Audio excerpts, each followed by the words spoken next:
falando da fibrose cística aqui hoje. Para falar da fibrose cística, a gente precisa relembrar aqui uns conceitos de transporte celular. O que acontece é que a nossa membrana plasmática ela é essencialmente composta por uma bicamada lipídica, como é mostrado aqui. Ela, entre outras funções, vai estar sendo responsável pelo transporte em específico de substâncias lipossolúveis. Mas acontece que se fosse apenas isso, não teríamos como transportar através dessa membrana outros tipos de substâncias. E por isso, precisamos de proteínas transmembranas, como essas daqui, que são as proteínas canais, para poder estar realizando esse tipo de transporte.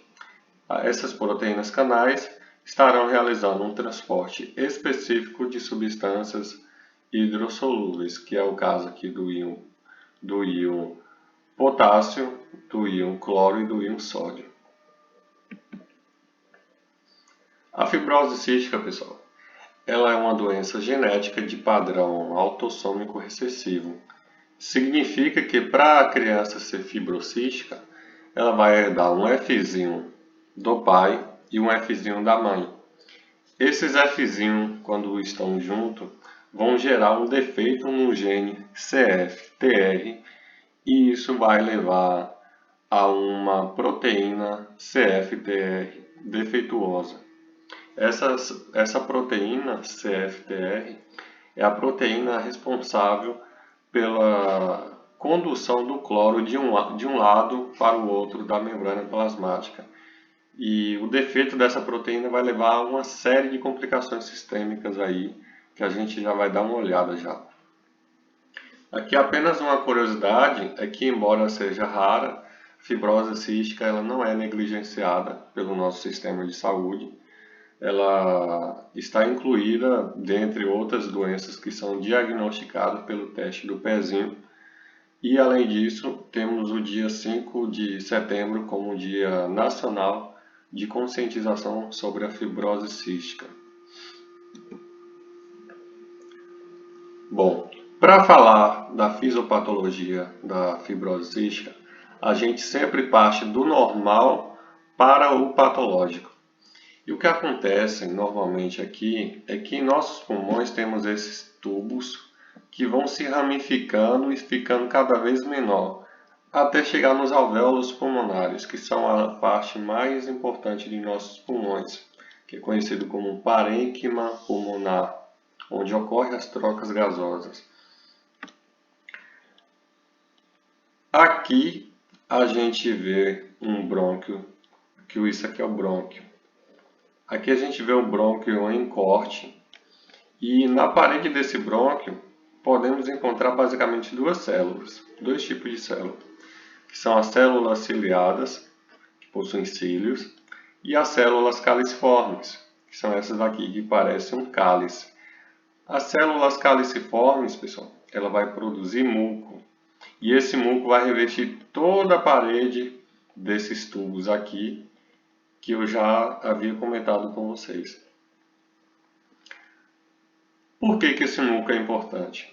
Para além de umidificar, o ar que está passando aqui, ele possui algumas outras funções. Acontece que a gente está respirando a todo momento. E nessa respiração, entra aqui através desse cano, dessa traqueia, dos brônquios principais ou lobares, enfim, entra diversos corpos estranhos, como vírus, bactérias, fungos, que se esses corpos conseguissem passar com toda facilidade até os alvéolos, eles estariam trazendo um dano a esse parênquima pulmonar.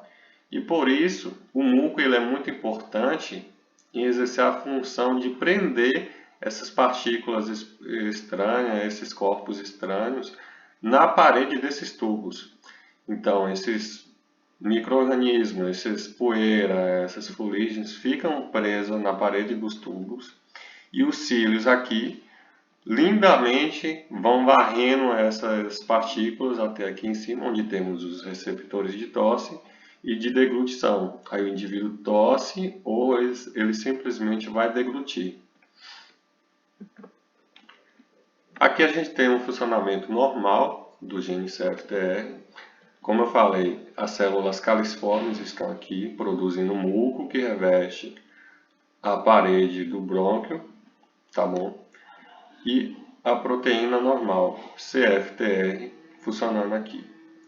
Essa proteína permite que o cloro saia em direção ao lumen do brônquio e quando o cloro sai, o cloro atrai com ele o sódio. O sódio está entrando aqui, só que em pequena quantidade, porque está sendo atraído pelo cloro. Então aqui fora já temos o cloro e o sódio, que é atraído pelo cloro. Acontece que a água é atraída pelo sódio. E por isso, a água também possui uma tendência a ficar aqui do lado de fora, do lado da parede desse brônquio. E com isso temos um muco rico em cloro, rico em sódio e altamente hidratado. Esse muco altamente hidratado é facilmente removido pelas células ciliadas. E aí chega aqui, como eu falei, o indivíduo ou tosse ou vai deglutir. Na condição defeituosa desse gene, em uma condição patológica, o gene CFTR está defeituoso. Se ele está defeituoso, não temos mais a produção da proteína CFTR. Se essa proteína não existe, ou simplesmente está com defeito, o cloro ele não consegue sair. Ele fica aqui do lado de dentro da célula. E se ele está do lado de dentro, ele atrai o sódio. O sódio aqui dentro, ele vai atrair quem? Vai atrair a água. A água tem afinidade pelo sódio. E com isso, dentro dessa célula da parede do brônquio, temos uma alta concentração de cloro, de sódio e de água. Em contrapartida, a parede desse brônquio vai ser uma parede com um muco muito desidratado, um muco viscoso. E é por isso que a doença, a fibrose cística, também é chamada de mucoviscidose. Esse muco desidratado, pessoal, ele vai ser muito difícil de ser removido pelas células ciliadas. E por isso o pulmão do fibrocístico é um pulmão cheio de catarro. Aqui a gente tem uma representação desse pulmão do fibrocístico, esse rapaz aqui todo feliz, que a gente vê nitidamente que o pulmão dele está todo cheio de catarro. Está cheio de catarro, ele vai ter dificuldade em respirar, tá bom? Além disso, como temos um problema aqui na remoção dessas sujeiras, dessas bactérias e dos vírus, enfim, esse indivíduo vai sofrer com colonização de bactérias. As principais são a Staphylococcus aureus, a Haemophilus influenza e a Bucodere cepacia. Essa aqui é extremamente agressiva para os pulmões. Nos Estados Unidos, inclusive, ela contraindica o transplante de pulmão.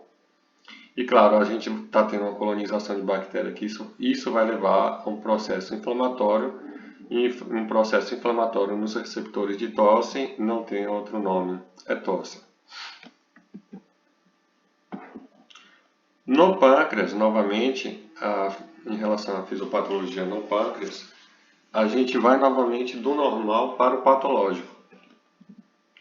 E o que acontece normalmente é que o pâncreas ele possui uma função mista.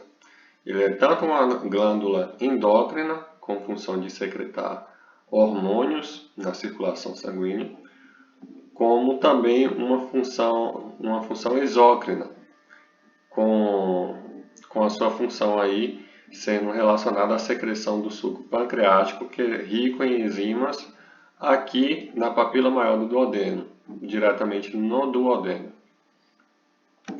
Aqui temos as principais enzimas que eu queria listar, que é a tripsina e a quimiotripsina, que vão estar sendo responsáveis por terminar a digestão de proteínas que é iniciada pela pepsina no estômago e as lipases, que vão estar sendo responsáveis pela degradação aí de gorduras. Além disso, temos aqui que passa pelo mesmo ducto do suco pancreático, vai passar os sais biliares também. Os sais biliares, vocês aprenderam aí no ensino médio, está responsável pela emulsificação de gordura. Tudo isso, pessoal, aqui atuando no duodeno, vai estar ajudando o organismo a quebrar o alimento em partes cada vez menores, facilitando a sua absorção e cumprindo a sua função homeostática.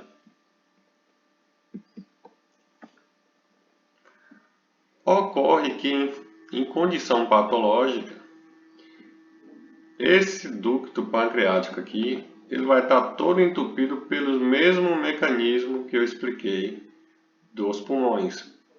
Vai estar formando tampões mucosos aqui. E embora o nome seja papila maior do duodeno, esse buraquinho aqui ele é muito pequeno e ele vai entupir. Ele entupindo, não temos a passagem dos sais biliares, da tripsina, da quimiotripsina, das lipases e de outras enzimas pancreáticas aqui. Com isso, o indivíduo vai ter dificuldade em absorver os alimentos, tá bom? Ele vai ter dificuldade em ganhar peso e dificuldade em algumas vitaminas lipossolúveis também, como é o caso aqui do exemplo, a vitamina A, a vitamina K e a vitamina D. Por isso, o fibrocístico ele precisa fazer reposição nutricional, tá bom? Além disso, eu não citei, mas o indivíduo vai ter inflamação no pâncreas. Isso ele vai ter pancreatite. Pode ser crônica ou aguda. E claro, por conta da baixa absorção de proteínas, que como eu falei, a tripsina e quimiotripsina vai estar completando a degradação de proteínas iniciadas pelo estômago lá com a tripsina. Por conta dessa baixa absorção de proteínas, temos um quadro aí de edema sistêmico gerado por conta da hipoproteinemia. Porque o que acontece normalmente com esse cara aqui, o fígado, ele normalmente produz as proteínas plasmáticas que estão relacionadas ao controle osmótico em nosso sangue. A gente sabe que a osmose é diluir e quando o plasma sanguíneo está concentrado, a água tende a permanecer nesse vaso. Quando a gente tem um quadro de hipoproteinemia, pouca proteína no sangue, o fígado tem pouca matéria-prima para poder gerar aqui essas proteínas plasmáticas. Com isso, o sangue que sai do fígado tem poucas proteínas plasmáticas e, como eu falei, osmose é diluir. Os vasos sanguíneos vê a periferia dos vasos toda concentrada e os vasos com pouca concentração de solutos e pensa, pobre periferia do vaso, tão concentrado, vou diluir. E com isso, o líquido do plasma sanguíneo extravasa para as periferias do vaso, levando aqui ao edema sistêmico.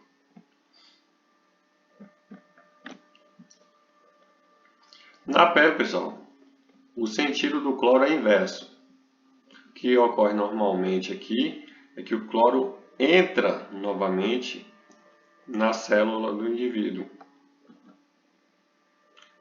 O cloro entra novamente na célula do indivíduo e, como a gente viu, onde o cloro vai, o sódio vai atrás e junto com o sódio entra a água. Por isso, normalmente temos a pele aí sequinha. No fibrocístico, com o defeito da proteína CFTR, o cloro permanece do lado de fora e permanecendo do lado de fora, o sódio também permanece. E claro, onde o sódio vai, a água vai atrás, a água vai sair aqui em direção ao ducto sudoríparo. Com isso, o fibrocístico é uma pessoa que sua bastante. E além disso, na química do ensino médio, a gente viu que o sal de cozinha é formado por NaCl, e como a gente tem aqui muita água juntamente com o NaCl, temos um suor salgado. E por isso, quando as mães iam lá beijar as crianças, elas percebiam um gosto salgado no suor da criança. E por isso o nome da fibrose cística também é chamado de doença do beijo salgado. É isso.